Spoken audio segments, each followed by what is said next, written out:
Hey mamas, I hope you guys had a great weekend and welcome to this episode where we're going to talk about morning routines. And your morning routine needs to be your morning routine. It needs to meet your needs and where you are in this season. And that is the topic of this episode. Let's dig in. Hey there, Mama. Welcome to the Knitting Mamas podcast. If you're a mom who's tired of feeling exhausted and longing for some well-deserved self-care and rest, you are in the right place. I know that finding time for yourself as a busy mom can feel like an impossible puzzle. But guess what? You don't have to compromise anymore. Hi, I'm your host, Nadine Medina, and just like you, I am a mom, wife, and also a happy knitter. Over my 15 years of motherhood, I have been on a journey to discover how to truly recharge without the guilt and the never-ending quest for perfection. The secret? It's all about progress, not perfection. By focusing on simple routines, natural wellness solutions, and the cozy art of knitting, I found the path to feeling whole and content. And on this podcast, I am sharing it all with you so you can do the same. Are you ready to find simple solutions to set yourself free from mom guilt, to take more time for yourself to truly rest, and to use your knitting skills for a mindful routine that creates space in your life so you can breathe easier? Let's take a deep breath, grab those knitting needles, and say goodbye to mom stress. Together, we'll create a supportive community that encourages you to prioritize self-care while juggling all your responsibilities. Sound good? Let's do this. Hey mamas, so today we're going to talk about the one thing that matters most when it comes to a successful morning routine. Before we get in there, I want to invite you to the phone down challenge that I have planned for the end of February. So depending on when you listen to this, it happens really soon if you're listening to this as it's airing. It will start on February 26th and it'll run for 5 full days. And what is going to happen in the phone down challenge? You are going to learn simple strategies to create boundaries around your phone and a very simple trick from me to use that will actually give you more sleep and more time to yourself. So I am super excited for all of you who are ready to jump into this challenge with us in the Knitting Mamas community. So if you are feeling like your time is running by and you wonder where the heck it went, or if you're getting up and being sucked into your phone immediately first thing in the morning, or if you're tired of finding yourself reacting versus being proactive on your to-do items versus other people's, aka email, or, messages in your DMs or PMs. And if you're tired of falling into the comparison trap on social media daily, you need to be in the phone down challenge. I promise after those 5 days, you are going to have such a better handle on any of these issues. So I'm so excited to offer this to you. It's completely free and you can join at theknittingmamas.com/challenge. All right, let's get into this episode about morning routines, which have to do with control around your phone as well a little bit. But today we're specifically going to talk about one thing that I find so important when it comes to a successful morning routine. And I feel like I failed at this for the longest time and was wondering why my morning routine is leaving me more stressed than it was helping me. So I used to think that I had to do certain things and certain amounts of things during my mornings to actually call them successful. And all that it did was create more stress that I definitely didn't need. Like, I am already so busy, I do not need to feel inadequate because I can't do a morning routine, like someone else out there on Instagram or somebody who told me about their awesome morning routine and they have so much more time on their hands than I do as a busy mama. So talk about the comparison trap, right? That I just mentioned earlier. Specifically happens on social media, but it just drains me. So I did not need that.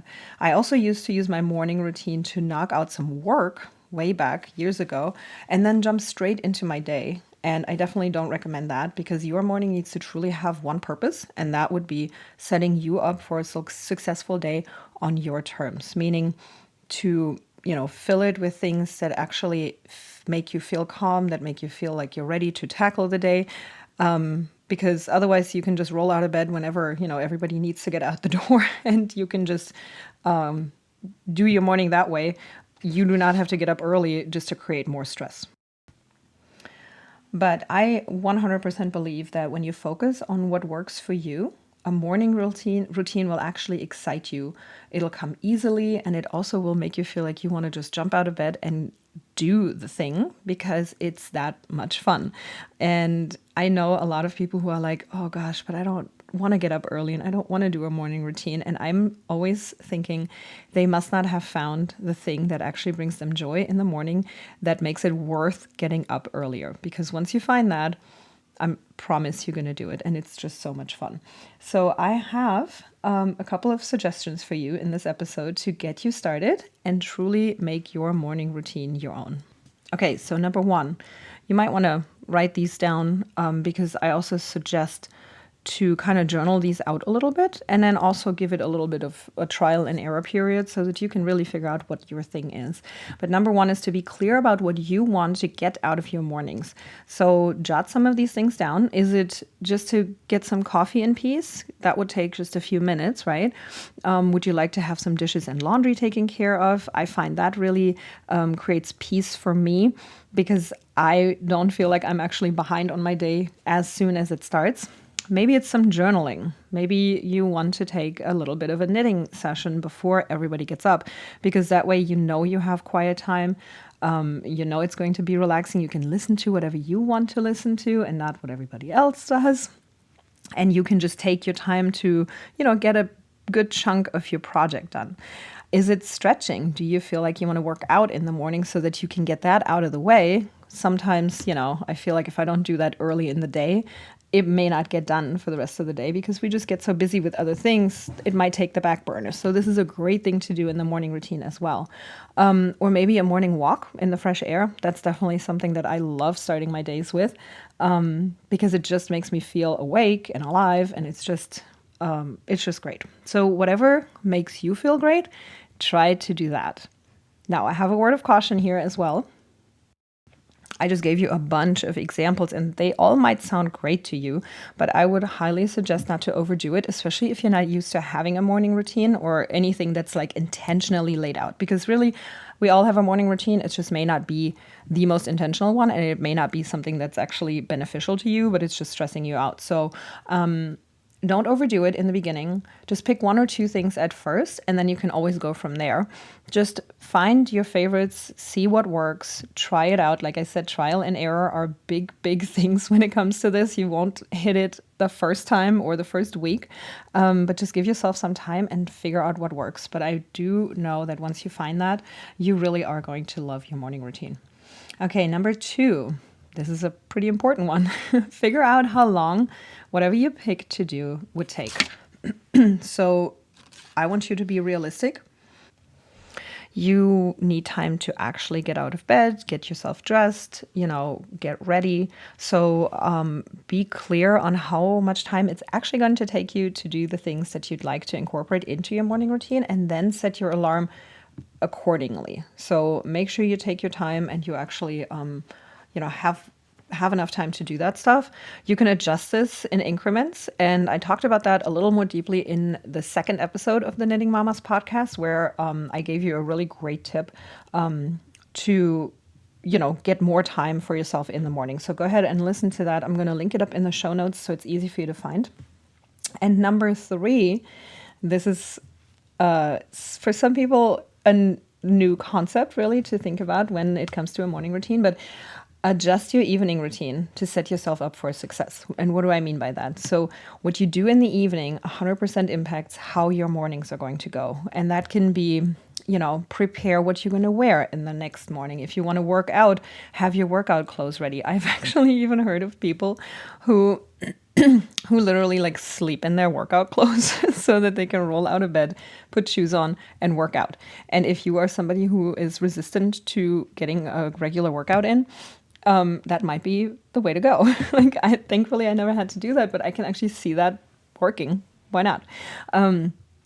But all those things that can help you in the morning, just being ready faster, might really be a good idea, especially if you have little kids and they might wake up shortly after you do, so those are little tricks that you can use in the evening to make sure that everything goes a little bit smoother in the morning. But also, and this is really important, please be sure to still get the sleep that you need, because no morning routine is going to be worth it if you feel crappy because you didn't sleep enough. So don't go to bed late and then try to get up super early. I feel like that's a recipe for disaster. I don't feel like it. I know it because I've tried that too. And that definitely didn't work. So don't hold yourself to some sort of crazy standard. If you are also finding yourself in a season where it's just not possible to have an hour to yourself in the morning, then don't let that derail you and just take what you can get. If it's 10 minutes, that's still better than 0 minutes, right? So go with the flow there. And please, please don't create a crazy standard for yourself that you can't meet. And if the night was late for some reason, then take the time and sleep a bit longer and don't do a morning routine that day. And that is okay too. If that doesn't happen every day, you are still going to get the benefits from those days when you actually do it.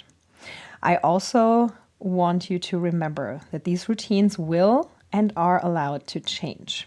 You're not boxed in to your morning routine forever.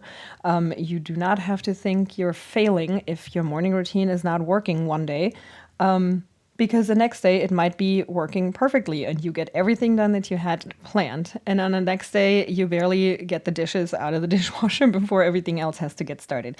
It's okay. Your kids will change. Your kids' routines will change. You might change your desires of what actually makes you calm, happy, peaceful, joyful in the morning. Your circumstances will change, your seasons, your rhythms. It's all always in flow and in change, right? And I think it was last episode that I talked about this, where I said, as soon as you feel like everything's figured out and you got it in a rhythm and in a routine, you can bet that it's going to change. So just keep adjusting and keep going with the flow when it comes to this stuff. I have a good example I wanted to give you about this basic, adjusting topic. And it's something that I never used to really embrace. I used to think, okay, if I have this routine down, it's going to have to happen every single day from Monday through Friday this way. And if I miss one thing, I basically failed at this whole morning routine thing. And that just sends you into a spiral of stress and not enough and frustration, all that stuff. And no one needs that. So now, for example, my Friday morning usually does not have a very long morning routine because our Thursday evenings are pretty late due to some after school activities. And if I'm embracing that, I can actually go to bed with such a more peace of mind because I'm like, you know what, tomorrow morning, I'm not even going to set an alarm for before 6 o'clock. I'm just going to sleep as long as my kids are sleeping and I am going to be just fine. And it just takes all that stress out and it's really great. But on the other hand, I know that Monday mornings, I probably have the longest stretch of a morning routine. So I plan accordingly, but I also go to bed at a really early time on Sunday nights. And I also like my detox bath, as you may have heard me talk about in another episode. And that has become such a great habit and routine that I really do that 90% of the time on Sunday nights, which creates a really great, flow into Monday morning. And oftentimes I have a really nice long morning routine to myself Monday mornings. And that's great. But those are just different scenarios that I have finally come to embrace and really enjoy this way. So as you go from season to season, what worked last month or last week even may not work this month or this week. And it's so okay. And I want you to adapt and go with the flow and just continue to adjust. But as long as you truly enjoy the activities that you pick to do in the morning routine, you will find benefit in it and it will change your life. All right, that's it for today's episode, mamas. And I hope you enjoyed the little tips that I had for you today. I would love to hear about your morning routine if you already have one. If you want to create one, you can also come over into the Knitting Mamas Facebook community where we dig deeper into these topics. We answer questions if you have them. So please come over there and just kind of take part in the conversation. I would love to hear from you.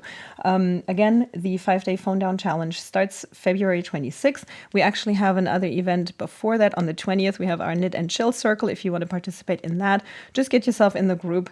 The group link is bit.ly, bit.ly/knitting mamas. And you can join the group there. The knitting, not the knitting challenge. We're going to do one of those too, probably. But the 5-day phone down challenge starts on the 26th. And you can sign up for the challenge at theknittingmamas.com/challenge. And I hope I see you on that side. Have a wonderful week, and I'll talk to you next week.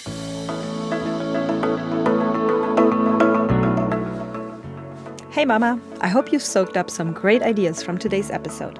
Remember, a happy mom makes for a happy fam. If today's chat hit home with you, it would mean the world if you could leave a 5-star written review on iTunes. Your review will help other moms discover our community and embrace guilt-free self-care. Also, if you're scrolling through Instagram, why not snap a screenshot of this episode for your stories? Don't forget to tag me at @theknittingmamas so that I can shout you out on my page as well. Plus, that way we can stay connected and spread the self-care magic. Oh, and have you heard about our cozy Facebook community? It's a guilt-free zone where we share relaxing routines, essential oils, and knitting adventures, and so much more. Come join us today at bit.ly/knittingmamas and let's unwind together. Until we chat again, take care, mama. And remember, looking after yourself is not selfish. It's essential for that balanced life. Catch you soon right here on the Knitting Mamas podcast.